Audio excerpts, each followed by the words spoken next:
Today I'm reviewing this 15.6-inch portable monitor I bought from Temu. I'm actually traveling right now using the monitor as intended. I've been thinking about buying one of these for a while since I do some video editing on the road and also live stream local baseball games using OBS Studio. And having an extra monitor really helps with that. So let's find out if buying a no-brand monitor from Temu for $77 was a good buy or a total waste of money. Welcome to the Tech Domesticated YouTube channel. Yeah, let's start off with the listing on the Temu. It says display maximum resolution 1920 by 1080, power mode USB, that's USB-C, operating voltage 36 volts, okay. Adaptive sync, FreeSync, sRGB, 1080i. That's weird because it says 1080p. If we scroll, yeah, here it says 1080p. And also here it says 1920 by 1080p. Yeah. Okay. Multi-device connection. USB-C again. Gaming. Okay, that looks photoshopped.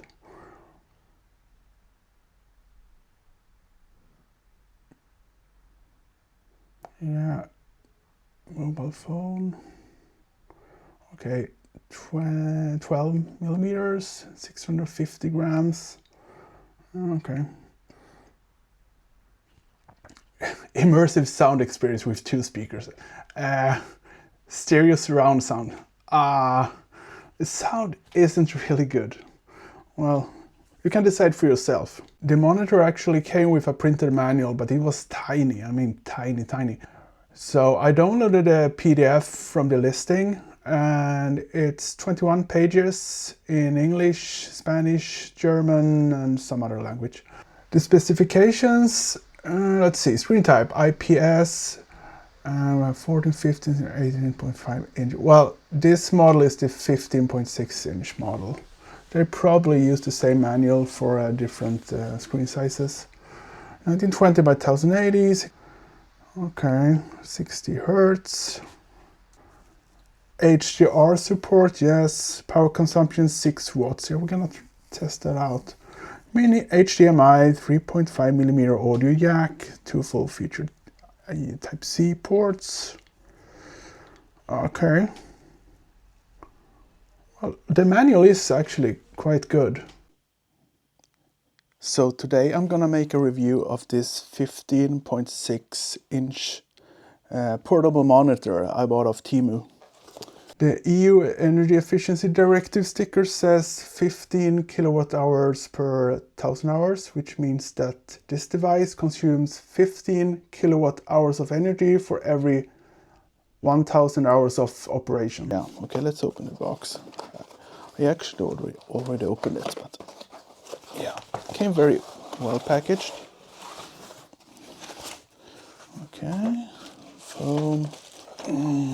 Screen protection. So here it is. On the left side of the monitor we have a mini HDMI connector, and I think it's a good choice they went with the mini instead of micro HDMI, as in my experience mini is generally more reliable. There are also 2 USB-C ports, and the manual states it supports video through USB-C to USB-C. But my Google Pixel 6 doesn't have that capability, and my iPad is an older model without USB-C. Newer models like the Pixel 9 do, however, so for this test I'll power the monitor via USB-C and connect it to my laptop using the supplied HDMI to mini HDMI cable. On the right side we have the standard buttons for the on-screen display. At the bottom there's a 3.5mm headphone jack. The monitor features 2 1-watt stereo speakers located on the back between the monitor stand. The stand might look a little flimsy, but since the monitor is so light, weighing in at just 678 grams, according to my perhaps not entirely trustworthy scale, it works perfectly well. I have some kind of mount. I don't know if it's Visa compliant or could be. Only 2 though. It's very light. And there's also a stand here. And there are some rubber feet here. So let's just try it out here.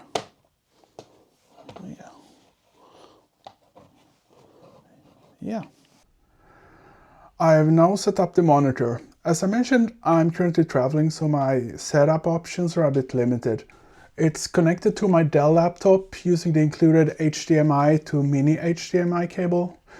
And for power, I'm using my 20,000 milliampere hour Anker power bank, which conveniently has a display showing the wattage of connected devices. I also tested it with an older Google Pixel 4a charger and another older Anker power bank, and both work just fine. Okay, let's move the screen here. Okay, 4.4 watts. That is not much. Okay. I set the brightness to max, just to try out the power consumption. I also turn on HDR. I don't know if it's gonna make a difference or not, but I just tried it. And the display on the power bank says 5.4 watts, meaning that I could run this monitor off this power bank for about 9 hours. And that's pretty impressive.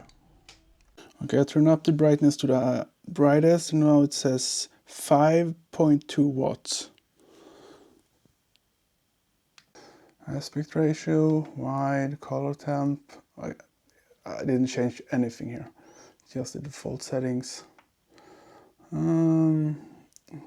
Position, timer, transparency. I actually turned on HDR mode and it made it look a little better. Let's see. See if we can turn it off. Yeah. I'll turn it back on. I think I'll keep it on.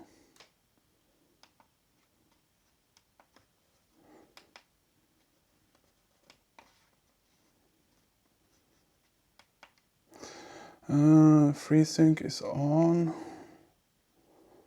Oh. So that's the menu.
I mean, when I pause it, it looks really good on both.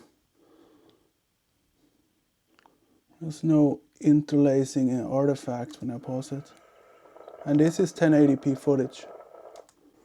Okay, I'm actually gonna turn off HDR mode again. I think this is a little too reddish. Okay. And back. Okay. Okay. So I'm right in front of the monitor right now, and I'm gonna change the angle a little. Actually, the viewing angle is quite good.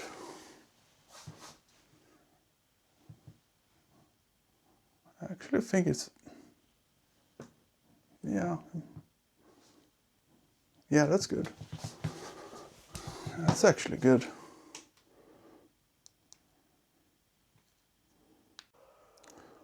Okay.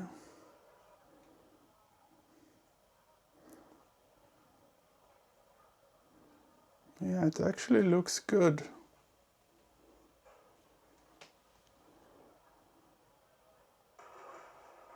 Okay, I've got some movement. Let's see.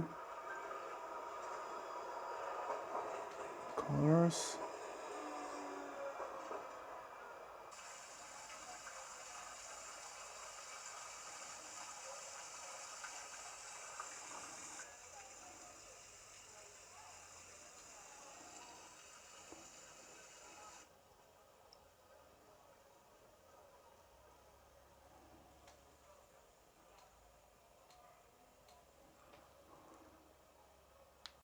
Okay, let's check out the sound. Using the two internal speakers on the monitor.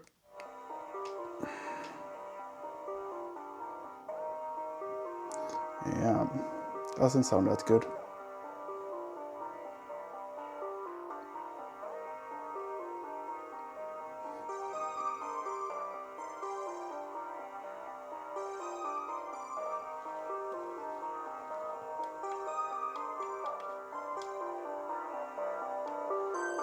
Okay.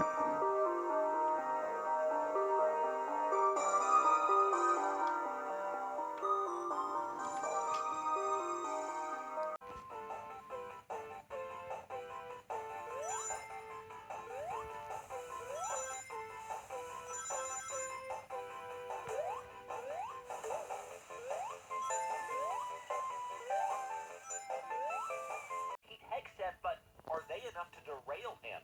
And what's the best movie of the year? Well, you'll have some time to think about it. You'll notice that the running time is over 3 hours. There is an intermission. Okay, let's try out another song.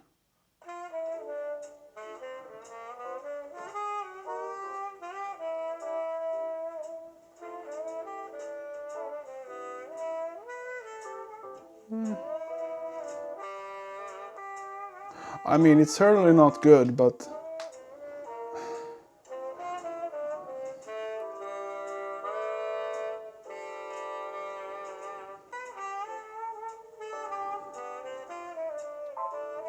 it's not totally bad.